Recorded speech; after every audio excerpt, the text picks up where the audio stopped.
Good morning.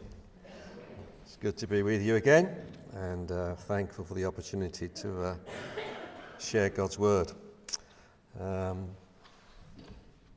It's up there. Well done, you're ahead of me.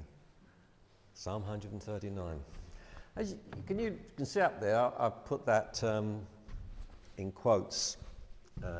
Your thoughts of God should be are, shouldn't it? Terrible for an English teacher. Your thoughts are too human, not is too human. In the year 1525, the great German reformer Martin Luther published what many believe was the, if you like, the crown jewel of his works in a book called The Bondage of the Will. What was so tremendous about this particular book that, as pretty much an unknown, fairly unknown man, he wrote really against, if I can put it this way to kind of contemporize it, he wrote really this book against who would have been the Stephen Hawkins of his day, the man that everybody thought was the guy to listen to. He wrote the book against the great Erasmus, who was the great Greek scholar, the man who even today people speak of as one of the great men of understanding who opened up what we recognise today as the Renaissance and Reformation period. One of the many things that Luther put in the book, one that stands out perhaps for many, was this simple sentence. On an interesting matter, I want you to go into it. He said to Erasmus in the book, "Your thoughts of God are too human." Your thoughts of God are too human. That kind of idea was taken up by somebody more recently in a book which they wrote called "Your God is Too Small." Now, I want to suggest to you, if there is one thing that unites every single human being, without being overdramatic, today, whether they're Christian or not, whether you don't give a monkeys about the reality that God is this, that whatever we think about God, our thoughts about God are too human. They're too small. The proof of that, I'd say, is simply this. If I'm not a Christian, it's because first and foremost, I have not fallen down and given my life in absolute adoration and worship to Jesus Christ. And even if I am a Christian, I suspect it's to do with the fact that that's true of me because I don't encompass the greatness of the God who is mine sufficiently. It would, in one sense, almost be laughable if it wasn't so tragic. The very word God, however we think about it, the very word God seems to imply a being that is so humongous, so above us, so immense, that actually that's why we give him the name. It's interesting, isn't it? We often talk about the gods of ancient mythology. We talk about the gods because they are so human. But when we talk about God, it's something that actually is very different. It's a shame, of course, because particularly for this generation, we're very much the me generation, aren't we? Or the woke generation. We think about God, and if we think about him at all, he's irrelevant to our lives. He's a God who's inept, isn't he? Look at the world around you. That's true for those who look at the universe and their lives through their own inadequacy, or their own self-confidence, or their own ability. Why should anybody who thinks that they are sufficient in and of themselves or able of themselves to kind of work out life and answer its complicated questions or decide what is important and what's not to answer, how can anybody who thinks like that have anything but a small, all too human view of God. And, to reiterate, it's something that sometimes even we Christians can fall into. Psalm 139 is one of the most exceptional pieces of poetry in the Old Testament. You might want to debate that afterwards. You might want to think, well, what about Psalm 23? But Psalm 139 is a unique and wonderful piece of poetry. Someone calls it the summit of Old Testament poetry. It's quite simply divided into 4 parts. Verse 1 to 6, verse 7 to 12, verse 13 to verse 18 and verse 19 to verse 24. And it's all about the thoughts of one man. It's all about somebody who is thinking about what he knows about this God. And of course, straight away, that puts you and I in the picture, doesn't it? Because here is an individual like you and I, who has an ability to think and to reason and to listen. And here is an individual who's talking about his knowledge of this God. And that puts you and I straight in the picture, doesn't it? Because wherever we are this morning in our lives, there is some point in which we are thinking about this God, or we have made it kind of come to a conclusion. But wherever we are, how we think about this God puts us where this particular man, David, is. Look how he puts it in verse 17 of the verse. He says, "How precious to me are your thoughts, O God." Now we'll come back to that phrase because it's a beautiful phrase that describes the reality of what it means to have true living faith in God. Not just keep God in your head. But here he is, here's David's view of God. And there are two, what's the best way to put it? There are 2 goalposts, if you like. There are 2 posts upon which David hangs his thinking in this psalm. 2 thoughts about God that make him so precious. On the one hand is the reality of what we call God being transcendent. He is above all things. He surrounds all things. He is a God who is absolutely separate from all that we are in his being. But on the other hand, he's a God who is immanent or inanimate, near us. He's a God who is in every part and parcel, every wharf and weave and wharf, as it were, of life in the universe and our experience of life in the universe. And David says, as I think about that reality, well, it's not only precious to me, but I have reason to praise you. What is it that David knew about God that made him precious? The thought of God precious to him. And I hope what you see as you build this up, you'll see something being said about David as somebody who was a professing believer. Something that's actually surprising. So here's the first thing. Okay, thanks. David says this in those first 6 verses, 1 to 6, God knows all things about me. Look how he begins. He says, O Lord, you have searched me and know me. You know when I sit down and when I rise up. O Lord, you have searched me and know me. He begins by acknowledging God, doesn't he? Oh Lord, you're there.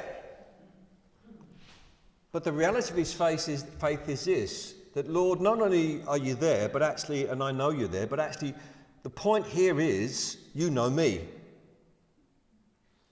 Have you ever thought about that? Have you ever thought about the fact of the reality of what that means? That the fact that God knows you better than you know yourself. That God is aware of you. Shouldn't that be, on one hand, a very comforting thought?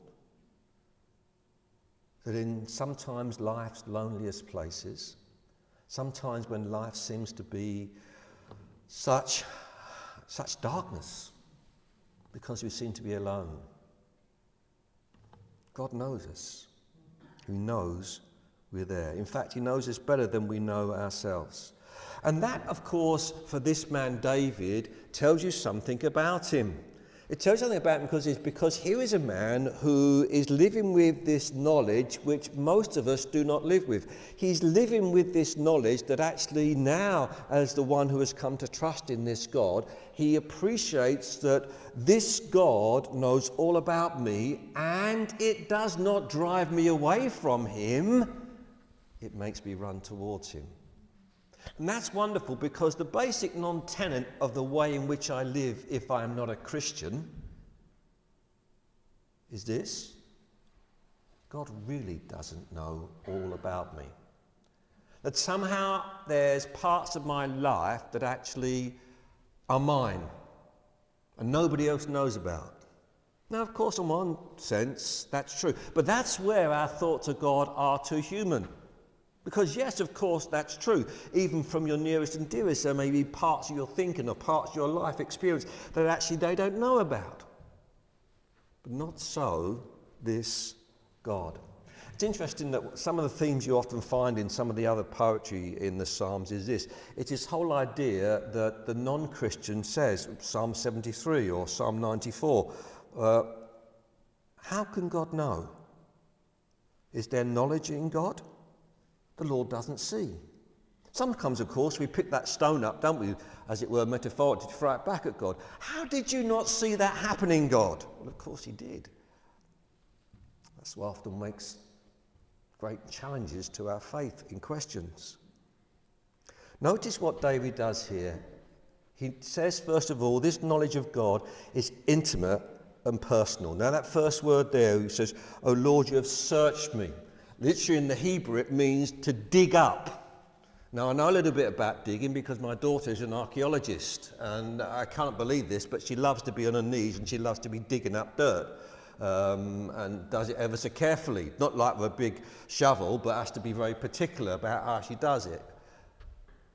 That's what the psalmist is saying. Lord, you search me. Lord, you dig into my life like nobody else can, and there's nothing that you do not know about me and who I am. And God's knowledge of us is comprehensive and complete. Look at verse 2. He says to him, "You know when I sit down and when I rise up."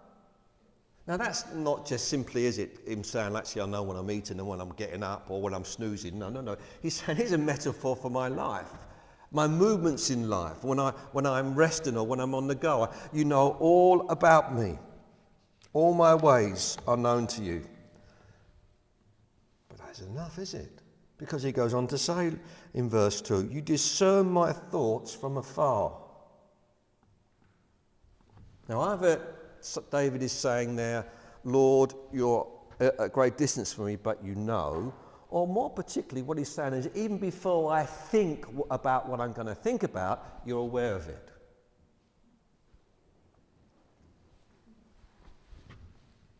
You're acquainted, says David, with all my ways. And then comes that kind of, what's that, is that phrase, sucker punch? Verse 4. Even before a word is on my tongue, behold, O Lord, you know it altogether.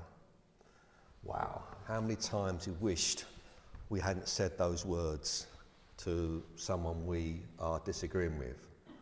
How many times we wish that words could be taken back. How many times we have thoughts of what we'd like to say, but we don't. And here is David saying, Lord, you are absolutely in complete and full understanding of all that. And God's knowledge of us, David says, is acute and active. In verse 5 he says, you hem me in behind and before and lay your hand upon me. Now, we're not to think by that David is saying somehow we are like the tethered dog, or somehow we're like the penned animal. No, what he's saying is that actually this God's knowledge of me, he is aware where I've come from, where I'm going, what my aspirations are. He totally surrounds me. In him, said the apostle, we live and move and have our being. Now here's the question, isn't it? With such knowledge, what is so wonderful about this psalm, as I've already kind of intimated? Do you think that made David fearful, or was it a comfort? And clearly from the psalm, as we'll see, David's faith in God turned it into a comfort. Look at the response to this in verse 6. Such knowledge is too wonderful for me. It is high, I cannot attain it. As I think about these things, O God, I am utterly overwhelmed by the reality of what that means. But you know what, Lord? That drives me to you.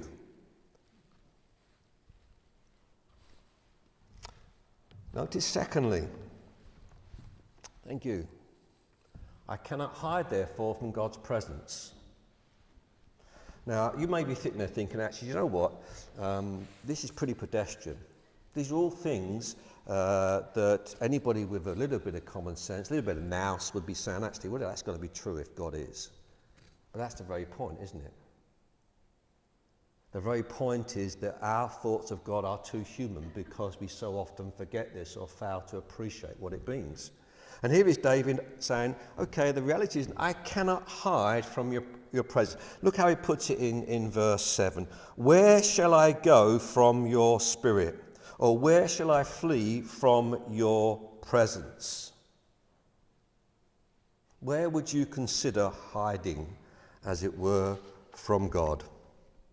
Someone said, God is in all places, at all times, and nothing can possibly be kept away from his all-observing, all-comprehensive mind. The great Spirit comprehends within himself all time and space, and yet he is infinitely greater than these or aught else that he has made. David considers hiding in heaven. Talking about the universe, really. Isn't it kind of says so much about us as a human race. Here we are at this present juncture of our history, believing and looking for life out there. The answers to life is found in the great universe out there. And David says, you know what, this great God, if I was to go to the very ends of the universe, you're there. He says, let me take them, this lovely little phrase he uses, in verse 9, if I take the wings of the morning and dwell in the uttermost parts of the sea. If it was possible, he's really saying in a poetic way, if it was possible for me to go as far as possible as it could be from God. Have you had that wonderful experience and flown across the time zones? It's an incredible experience, you know, when you're flying at a certain direction, certain time, and you actually don't seem to lose the light. You know, you leave in darkness, and as you go in the dark, suddenly the light begins. You seem to be never ending it. And he's saying, Daddy, if I could do that, Lord, you'd still be there. And then you got this one that, again, fits in what was said this morning to the children.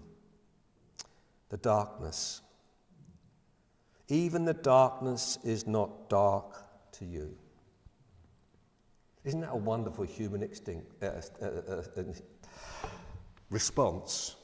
What do we do if we want to hide something? We turn the lights off. What brings us fear? The darkness. And David says, Lord, even the darkness is light to you.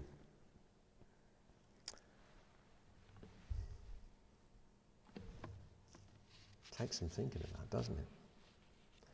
Someone said, perhaps even more scary than a God who pursues you to the end of the earth is one who is already there when you arrive.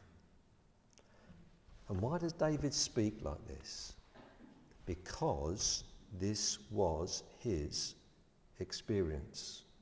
It's the experience of every man or woman or child who has lived without God and comes to that moment of realizing what David is beginning to grasp here, that they've spent their lives trying to play hide and seek with God within his universe. And the reality is there is nowhere that you can do it. Now, at the moment, we've got a number of grandchildren, and one of my delights, I tell my colleagues at work on Monday and Tuesday, I'm going off early because I've got a hot date. And they look at me and say, I've got a hot date, my two granddaughters around. And when I get home, invariably at the moment, they want to play hide and seek. And the older one's 6, and she gets it, but the little one's just about 19 months. She doesn't get it. So if she's hiding, invariably, she does this. Ava, I'm here. And invariably, if her sister's hiding, she just doesn't seem to know where to look. She's a bit like this as a child, you know, when you have them sometimes and they put their hands on there and say, you can't see me. And you think, what a lovely little baby. That's what we're like with God, you know. We think honestly that we can hide from God our lives, our thoughts in this universe. And of course, there is nothing that is more tragically a mark of the reality of who we are than that. Often, as a Christian, you find it, don't you, when people they hear the Bible story of how the world began and how the human race began with Adam and Eve, and they think, what a fairy tale. And here's the reality. We're children of Adam and Eve. And just as Adam and Eve, in all their naivety, sought to hide from God in the Garden of Eden. No, Lord, we heard your voice, but we hid away because, Lord, we really thought, actually, you couldn't find us. We're playing hide and seek with you. We haven't changed. We haven't changed, have we? Human beings are still the same. God can't see. Well, says David, actually, I've come to realise, and what a comfort it is again, and that's, we've got to keep remembering, there's no privacy from God in his universe. You can't have teenage angst with God in his universe. You know, one of the signs of teenage angst, I don't know if you allowed it in your house, you know, when the bedroom door's shut and it's got the big notice on front of the door, private, no entry. I don't know if you've done that, I don't know, you may not have been, you may have been a good little one, I'm afraid I did, but, you know, but actually you can't do that with God because he's already there. He's already there. Is as someone put it, a creature, a human being, is localized. When they are not here, they are there.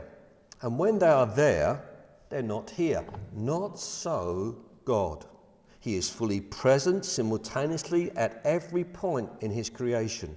God is both here and there in fullness of his being, attributes, functions, and prerogatives, upholding all things, impinging on the consciousness of every rational creature. That's what David, Lord, where can I go? Because the thing that I can never hide from my God is the reality of the one who he is, who made me, and the powerful nature of the conscience that he's given me, that my God is aware of me and he knows me, and I know that.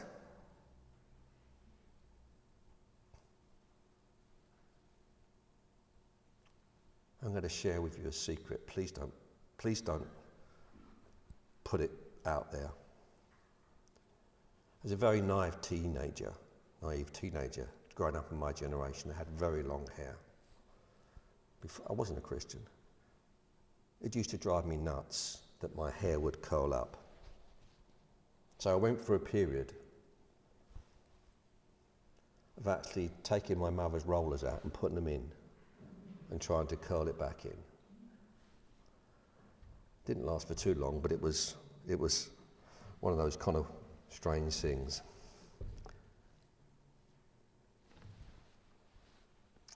You can't do that with God, you see. He's already conscious. And that means, thirdly, David goes on to say, God's knowledge of me is intimate and complete.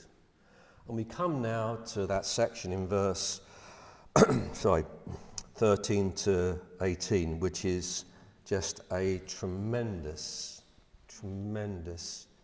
piece, not just of poetry, but poetry built on science. Poetry that speaks into our very, almost the depths of our knowledge and experience as human beings. I've got a young colleague at work who is expecting, and just a little while back she was so excited because she went for her first scan with a partner, and you know, they saw the little person inside her womb. And here is David now, like a tremendously gifted producer of a documentary. He shifts the scene. He's been looking out there at the greatness of the universe in the car. And now it's as though he comes and he's thinking right the way back to the very smallest, minutest, the place where up until recently we could not even go with our sight and our understanding. He says, Lord, you formed my inward parts. You knitted me together in my mother's womb. Yeah, do you know what? God uses progeneration between a man and a woman to bring about a new life. But even in that process, God is intimately involved. And David's point here is that, if you like, his thing is, you know, there must be one place where surely God was not. Surely it must be the reality that before I came into being, when I was knit together, God could surely not have known who I was and where I was. And he says, do you know what I understand now? You formed my inward parts. You knitted me together. I praise you, for I am fearfully and wonderfully made. Yes, you know, it's one of the many reasons why Christians hold life sacred. Life ultimately is not simply a matter of two human beings deciding to get together.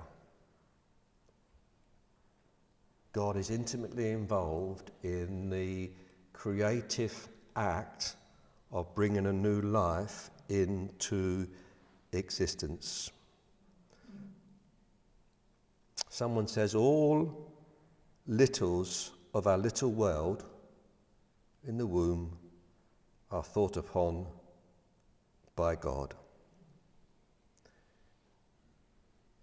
Now,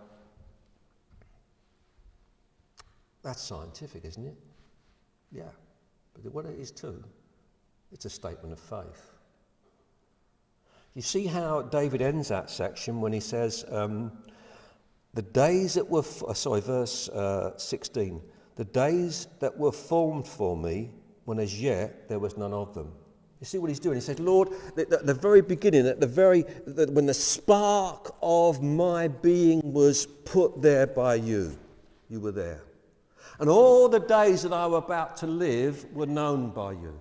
Now that's not taken away our freedom, our choice, and how we live. What it is doing is saying is that there is no place where our God is not, and he knows all about us. That's the length, that's the breadth, that's the depth, that's the height of his knowledge of us. It's also the extent of his care.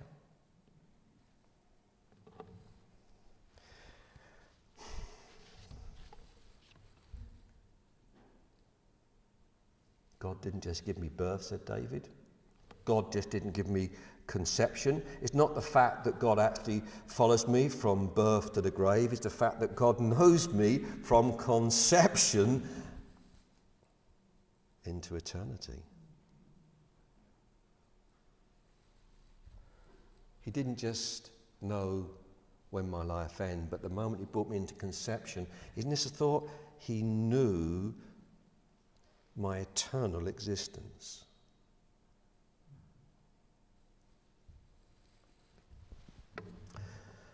The miracle of God's intimate knowledge of the womb, however, is taken by David one step further. Because if these things are wonderful and true, this actually is. Oh, that wasn't supposed to happen. Anyway, the E's on the other end, you got that. The incomprehensible God made man. And again, you'll forgive my English. The incomprehensible God, it's a word missing, was made man. Why did David find such understanding of God a comfort? Why did it drive him to him? Because you see, instinctively like you and I, we run from that. Why? Because David was given an insight as to what God would yet do. Even though he lived some 1,200 years before the birth of Jesus Christ, God gave him an insight into what he was doing. That God, as much as he understood all about us and where we lived and how we would live and how our being is, and he knew that we run from him, God pursued us. The miracle of God's intimate knowledge of the womb, the Bible tells us, was taken one, nick the phrase, giant step for mankind. When in the very matrix of human life, the incomprehensible God, in the person of his Son Jesus Christ, was contracted into a span. Our God contracted to a span, incomprehensibly made man. No wonder David says, your thoughts are just beyond me, Lord. Lord, you looked at this race, you know all about us, you saw what we like, you saw how we run from you, and yet here is the depth of the greatness of the God that you are, that you chose in order to bring us back to yourself so that David could write like this and experience this and know this and others could follow him. You did that, you sent forth your only begotten Son into the world. That's why the apostle writes, doesn't he, in that tremendous letter to Timothy, first letter, great is the mystery of godliness. We can't even understand, let's face it, ultimately, how the fusion of life begins in the womb, with all our scientific. And yet God does, and then God does something more incredible. He infuses into that space, that how can you describe it? Spec is not the best word, but forgive me if I use it. He puts his Son, he brings forth his Son, and who takes to himself a human frame, the eternal, infinite, great second person of the Trinity. He takes the form of a fetus in a womb. And you have to ask yourself the question, don't you? Why? And the Bible comes back with one answer. The only one that makes sense.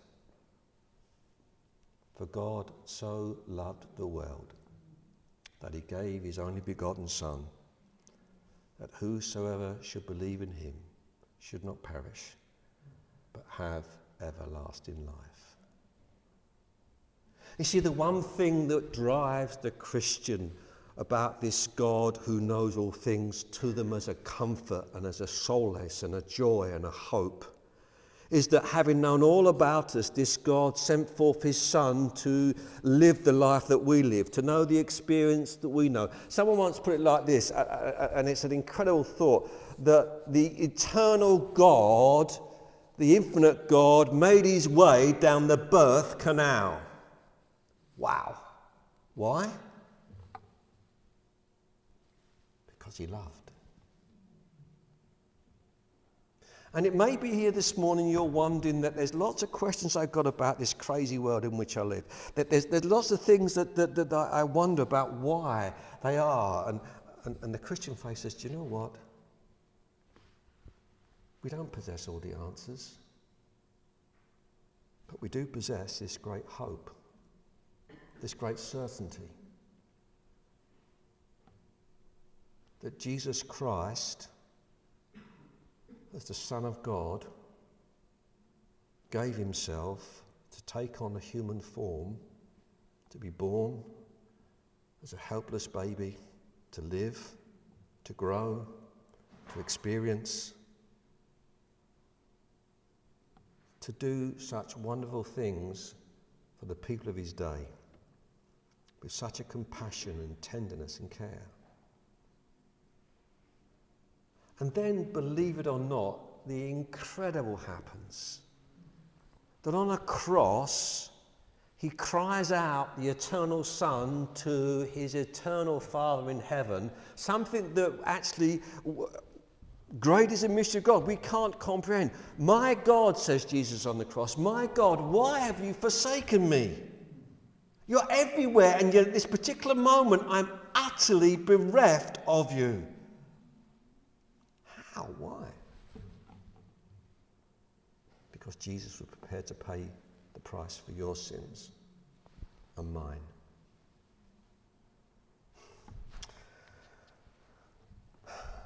No wonder David ends up, and I know I've missed out a section, but it's why David, in this closing section, thinks about the reality of what this means for every human being. And ends up by saying, "Search me, O God, and know my heart. Try me and know my thoughts, and see if there be any grievous way in me, and lead me in the way everlasting." That's what Jesus can do. That's what he can do. Are your thoughts of God too human this morning? Is your God too small? Thank goodness he's not. And thank goodness the Son of God is perfect God and perfect human. And God's care for you is higher than the heights of the stars. It's deeper than the depths of the sea. And only the depths of his love is deeper. Let's pray together.